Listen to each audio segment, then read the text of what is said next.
আর মাত্র কিছুক্ষণের অপেক্ষা, তারপরই শুরু হতে চলেছে দা মদ কা নাঙ্গা নাচ ভারত বনাম ওয়েস্ট ইন্ডিজ। এ কোনো সাধারণ ম্যাচ নয় লাকেরনওয়ালা, এ হলো ডু অর ডাই ম্যাচ। কারণ এখান থেকে যারা জিতবে তারা তো চলে যাবে ইংল্যান্ডের বিপক্ষে 5 তারিখে ওয়ান খেলতে, সেমিফাইনাল খেলতে। বাট যারা হারবে তারা বাবা চটি পাটি গুটিয়ে বাড়ি পানে হাঁটা মারবে। কারণ এখান থেকে শুধু ম্যাচ জিততে হবে দুটো দলকে, ঠিক আছে? নেট রান রেটের কোনো কথাই আসবে না, শুধু ম্যাচ জিতলেই তোমরা চলে যাবে সেমিফাইনালে।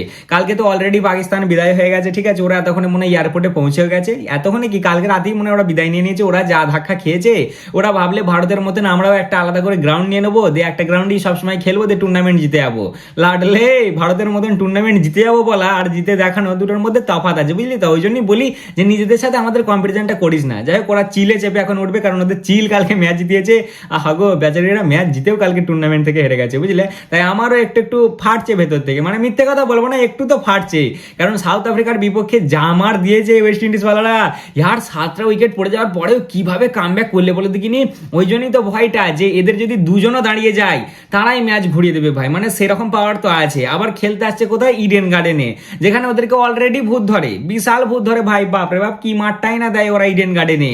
এই তো ড্যারেন স্যামি দা কদিন আগে প্রেস কনফারেন্সে নাকি বলেছে যে আমার 11টা সোলজার রেডি আছে। কেন গো স্বামীদা, তুমি কি মারামারি করতে আসছো আমাদের সাথে?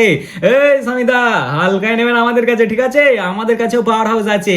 হ্যাঁ মানছি তোমাদেরটা একটু বেশি, ওপরবেলা একটু বেশি পাওয়ার দিয়েছে তোমাদের হাতে। ওদের যে বোলার গুলোরও আছে ওয়েস্ট ইন্ডিজের, তাদেরও মনে হয় ভাই 150-200 স্ট্রাইক রেট, ঠিক আছে? তা একটু তো পাওয়ার ওদের বেশি আছে, বাট আমরাও কোনো অংশে কম নয়। হ্যাঁ, জিম্বাবুয়ের আগেনস্টে আমরা 250 মেরে আসছি, তোমরাও 250 মেরে আসছো। আমরাও ইডেন গার্ডেনে আনডিফিটেড, তোমরাও ইডেন গার্ডেনে আনডিফিটেড।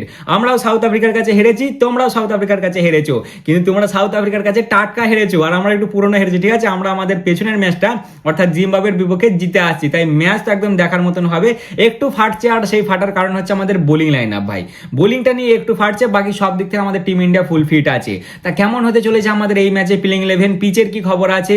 আচ্ছা, টস জিতলে কি করা উচিত হবে? প্লেইং 11 কি কোনো চেঞ্জ হতে চলেছে? এই নিয়ে ছোট করে আলোচনা হবে। তাহলে চলো আর বেশি না বকে ভাট, আজকের ভিডিওটা শুরু করা যাক। এই যে ভাই সাহাব, সাবস্ক্রাইব করে নি মনে হচ্ছে, যারা করোনি অবশ্যই করে নেবে, আর যারা ফেসবুকে দেখছো অবশ্যই ফলো করে নেবে। সবার প্রথমে আসা যাক দুটো দলের দিকে। দেখো, নো ডাউট দুটো দলই বিশাল শক্ত ভাই, ঠিক আছে? দুটো দলই ইডেন গার্ডেনে এখনো টি20 ওয়ার্ল্ড কাপে আনবিটেন, মানে টি20 ওয়ার্ল্ড কাপে একটা ম্যাচও হারেনি দুটো দলই ইডেন গার্ডেনে। কিন্তু হ্যাঁ, এমনি টাইমে এরা যখনই আমাদের সামনে পড়েছে টি20তে ইডেন গার্ডেনে, আমরা তখনই হারিয়ে দিয়েছি এদেরকে। এরা কখনো আমাদেরকে হারাতে পারেনি কিন্তু নর্মাল ম্যাচে। যাই হোক, নর্মাল ম্যাচের কথা তো এখানে বলেও লাভ নেই, এখানে এখন টি20 ওয়ার্ল্ড কাপ হচ্ছে, আর টি20 ওয়ার্ল্ড কাপে এদেরকে আলাদা লেভেলের ভূত ধরে। দুটো দলই ভাই বিশাল ব্যাটিং পাওয়ার আছে।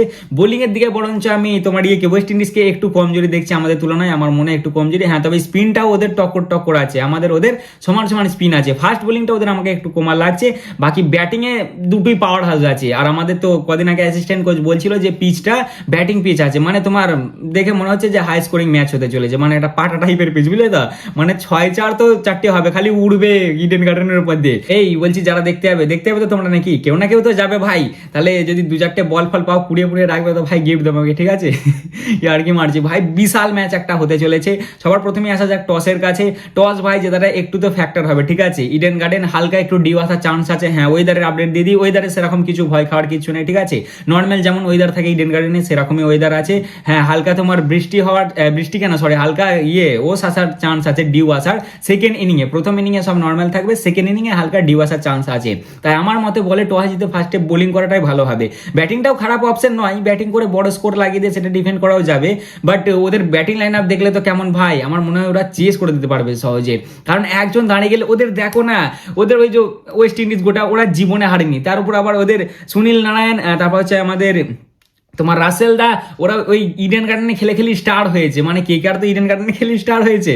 আর তেরি কি বলছি, মানে কেকেআরের হয়ে ইডেন গার্ডেনে খেলেই তো ওনারা নাম পেয়েছে। সেরকমই হচ্ছে ব্যাপার, এরা ইডেন গার্ডেনে খুব মারে, আমি দেখেছি এদেরকে, বুঝলে তো? আমাদের টিমও কোনো অংশে কম নাই, বাট ওদের একটু ব্যাটিংটাই ভয়। কারণ ওরা 6-7টা উইকেট পড়ে গেলে ওদেরকে আমরা হালকাই নিতে পারি না, ওরা বিশাল মার দেবে, 1-2 দাঁড়িয়ে যাওয়া খালি। তাই আমাদেরকে চেষ্টা করতে হবে দুম দাঁড়াক্কা উইকেট নেওয়ার। আর টস জিতে আমার মধ্যে পার্সোনালি বলে যে বোলিং নেওয়াটাই বেটার হবে। তোমাদের কি মনে হয় অবশ্যই কমেন্টে জানাবে। এরপর আসা আসা যাক প্লেইং ইলেভেনের কাছে। প্লেইং ইলেভেনে বর্তমানে আমি কোনো রকম কোনো চেঞ্জ দেখছি না, আমি তো বলবো সেম প্লেইং ইলেভেন খেলিয়ে দাও, কারণ ওই প্লেইং ইলেভেনটা যেহেতু আসছে জিতে, একটা কনফিডেন্স আছে ওদের মধ্যে, তাহলে সেম খেলিয়ে দাও, কোনো চেঞ্জ করার দরকার নাই। কত চেঞ্জ করবে বলো না। এই তো ওপেনিং সঞ্জুর সাথে অভিষেক, 3 নম্বরে ঈশান, 4 নম্বরে সূর্যা, 5 নম্বরে হার্দিক, 6 নম্বরে তিলক, 7 নম্বরে দুবে, 8 নম্বরে অক্ষর, 9 নম্বরে ভরুণ, 10 নম্বরে বুমরাদা এবং 11 নম্বরে আরশিদীপ দা। তিলকদার আর আকসারদার জায়গাটা একটু উঁচু নিচু হতে পারে, মানে যদি ইমার্জেন্সি কিছু হয়ে যায়, যেন না হয় ভাই, ওভারওয়ালার কাছে এটাই প্রে করছি যেন না হয়। আর যদি হয়ে যায় তাহলে আকসারদা আর তিলকদাকে ফ্লোটিং রোলে খেলানো যেতে পারে, মানে আগেতে পিছুতে।